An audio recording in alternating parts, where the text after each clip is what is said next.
இன்னைக்கு நாம இந்த வீடியோல WWE தன்னோட ஒரு மேட்ச்ல ரெஸ்ல் பண்ணிட்டு இருக்கிற ரெஸ்லரோட உயிரை நொடிகள்ல யோசிச்சு துரிதமா செயல்பட்டு ரெஸ்லர்ஸ் காப்பாத்தின ரொம்பவே சூப்பரா இருந்த 11 தருணங்களை பத்தி தான் பார்க்க போறோம். நம்பர் 11 செத் ராலின்ஸை காப்பாற்றிய ராண்டி ஓர்டன். ஹெல் இன் எ செல் மாதிரியான டேஞ்சரஸான மேட்சஸ்ல வெப்பன்ஸை யூஸ் பண்றது ரொம்பவே ரிஸ்க் தான். 2014 வருஷத்துல ரால நடந்த ஒரு மேட்ச்ல ஜான் சீனாவும் டீன் ஆம்ப்ரோஸும் டீமா இணைஞ்சு ராண்டி ஓர்டனையும் செத் ராலின்ஸையும் கேனையும் அன்அபிஷியலான ஒரு ஹெல் இன் எ செல் மேட்ச்ல ரெஸ்ல் பண்ணாங்க. மேட்சோட ஒரு ஸ்பாட்ல செத் ராலின்ஸ் வெளியே நின்னுட்டு இருந்த ராண்டி ஓர்டன் மேல குதிக்கிறதுக்கு ரெடி ஆனாரு. ஆனா வெளியில நின்னுட்டு இருந்த ராண்டி ஓர்டனுக்கு பக்கத்துல ஒரு உடைஞ்சு போன டேபிளோட கால் பகுதி பூரா கத்தி மாதிரி நீண்டுட்டு இருந்துச்சு. அதை செத் ராலின்ஸ் கவனிக்கல. ஆனா ரொம்பவே எக்ஸ்பீரியன்ஸ்டான ரெஸ்லரான ராண்டி ஓர்டன் செத் ராலின்ஸை சேஃபா பிடிச்சு அவர் டேபிள்ல விழாத மாதிரி காப்பாத்தி கீழே இறக்கி விட்டுருப்பாரு. அடுத்த செகண்ட் கடுப்பான ராண்டி ஓர்டன் அந்த டேபிளை தூக்கி வீசுறதையும் நம்மளால பார்க்க முடியும். நம்பர் 2 ரே மிஸ்டீரியோவை காப்பாத்திய லோகன் பால். லோகன் பால் WWEக்கு வந்ததுல இருந்தே WWE ரசிகர்களையும் சக ரெஸ்லர்ஸையும் WWE மேனேஜ்மெண்ட்டையுமே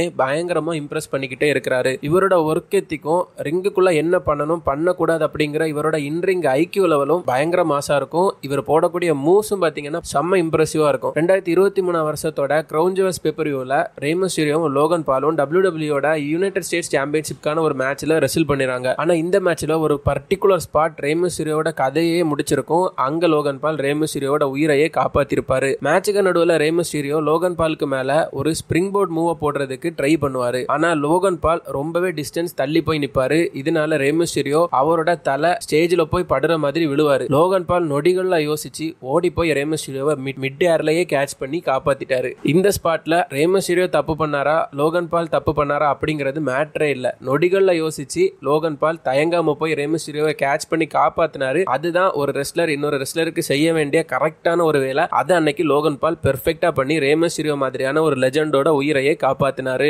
அடுத்த ரெஸ்லரை பாக்குறதுக்கு முன்னாடி ஃப்ரெண்ட்ஸ் உங்களுக்கு தேவைப்பட போற அத்தியாவசியமான ஒரு ப்ராடக்ட்டை பத்தி தான் பார்க்க போறோம். சோ வீடியோவை ஸ்கிப் பண்ணாம பாருங்க.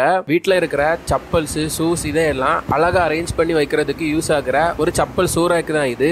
இது வந்து பாத்தீங்கன்னா பிளாஸ்டிக் கிடையாது, மெட்டல் குவாலிட்டியில பண்ணது. இவங்க மேனுஃபேக்சரர்ஸ் கிட்ட இருந்து டைரக்டா இம்போர்ட் பண்றதுனால ரொம்பவே குறைஞ்ச விலையில ஆன்லைன்ல சேல் பண்ணிட்டு இருக்காங்க. இவங்கிட்ட பார்த்தோம்னா 2 அடுக்குல இருந்து 5 அடுக்கு வரைக்கும் ஷூ ரேக்ஸ் அவைலபிளா இருக்கு. ரேட் வந்து பாத்தீங்கன்னா 500ல தொடங்கி 1000 வரைக்குமான குவாலிட்டிஸ்ல இவங்ககிட்ட அவைலபிளா இருக்கு. உங்களுக்கு இந்த ஷூ ரேக் தேவைப்பட்டுச்சு அப்படின்னா ஸ்கிரீன்ல தெரியுற வாட்ஸ்அப் நம்பர்ல உங்களோட ஆர்டர்ஸை பிளேஸ் பண்ணுங்க.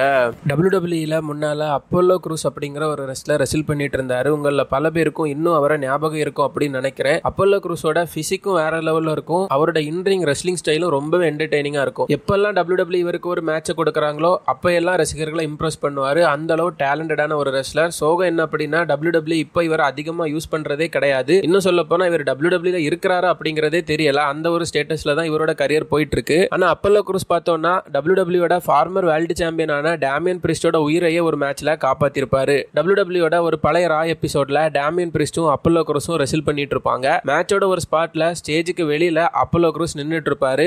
டேமியன் பிரிஸ்ட் என்ன பண்ணுவாருன்னா வேகமா ஓடி போய் படிக்கட்டுகளை யூஸ் பண்ணி படிக்க மேல குதிச்சு அங்கிருந்து அப்போலோ க்ரூஸ் மேல எல்லாம் போடவே கூடாது. போட்டாங்க அப்படின்னா ஈஸியா இன்ஜுரிஸ் ஏற்படும். இங்கேயும் பார்த்தோம்னா அதே மாதிரியான ஒரு சம்பவம் தான் நடக்க பார்த்துச்சு. டேமியன் பிரிஸ்ட் ஃபுல்லா ரொட்டேட் ஆகாம அவரோட தலையும் கழுத்தும் மடங்கி தரையில போய் அடிக்கிற மாதிரி விழ போவாரு. நொடிக்கூடாது வரக்கூடாது அப்படின்னு நினைக்கிற ஒரு டைம் தான் அந்த COVID-19 இருந்த டைம். இந்த டைம்லயும் WWE ரெஸ்லர்ஸ் எல்லாரும் ரெஸ்ல் பண்ணிட்டே தான் இருந்தாங்க. என்ன ரசிகர்கள் யாருமே இல்லாத எம்டியான ஸ்டேஜ்ல ரெஸ்ல் பண்ணாங்க. அந்த டைம்ல நடந்த ஒரு பேக்லாஷ் பேப்பர்வியூல பிரான் ஸ்ட்ரோமனும் பாபி லாஸ்லியும் ட்ரூ மெக்கின்டையரும் WWE டைட்டிலுக்கான ஒரு ட்ரிபிள் த்ரெட் மேட்ச்ல ரெஸ்ல் பண்ணாங்க. 3 பேருமே அவங்களால முடிஞ்ச எல்லாத்தையுமே பண்ணி மேட்சை சரியான ஹைலைட் ரீலா கொண்டு போயிட்டு இருப்பாங்க. மேட்சோட ஒரு ஸ்பாட்ல மான்ஸ்டரா இருந்த பிரான் ஸ்ட்ரோமன் ரொம்பவே ஹை ரிஸ்கான ஒரு மூவ போடுவாரு. ரிங்கோட எட்ஜஸ்ல ஓடி வந்து ட்ரூ மெக்கின்டையர் மேலையும் பாபி லாஸ்லி மேலையும் டைவ் பண்ணி விழுவாரு. ஆனா அவரு ரொம்பவே பெருசா இருந்ததுனால ஃபுல் ரொட்டேஷன் கிடைக்காம அவரோட கழுத்தும் தலையும் தரையில பட மாதிரி விழ போனாரு. நொடிகள்ல ட்ரூ மெக்கின்டையரும் பாபி லாஸ்லியும் துரிதமா செயல்பட்டு 2 பேரும் கரெக்டான டைம்ல ஒன்னா யோசிச்சு செயல்பட்டு பிரான் ஸ்ட்ரோமனை கொஞ்சமா ரொட்டேட் பண்ணி கீழே விழ வச்சிருப்பாங்க. இந்த வீடியோவை நம்ம ஸ்லோ பண்ணி பார்த்தோம்னா அவங்களோட ரெஸ்லிங் ஐக்கியூ லெவல் எந்த அளவு இருந்திருக்கு அப்படின்னு நம்மளால புரிஞ்சிக்க முடியும். 2 பேரும் ஒரே மாதிரி யோசிக்கிறதே பெருசு. 2 பேரும் ஒரே டைம்ல ஒரே மாதிரி யோசிச்சு பிரான் ஸ்ட்ரோமனை கரெக்டா ரொட்டேட் பண்ணி அவரோட முதுகு படுற மாதிரி விழ வச்சு பிரான் ஸ்ட்ரோமனோட தலையையும் கழுத்தையும் அன்னைக்கு காப்பாத்தி விட்டுருந்தாங்க.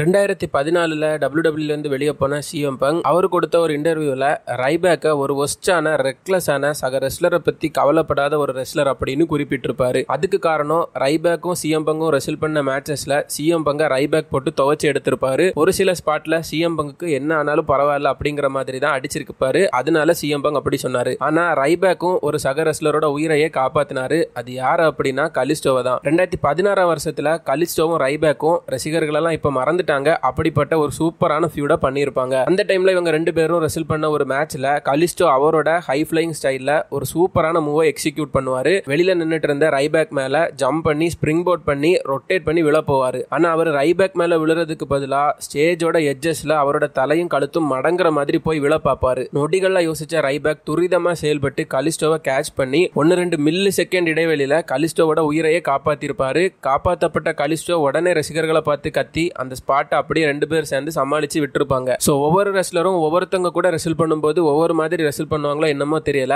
சிஎம் பங்க போட்டு புரட்டி எடுத்த ரைபேக் கலிஸ்டோவோட உயிரையே காப்பாத்திருக்காரு.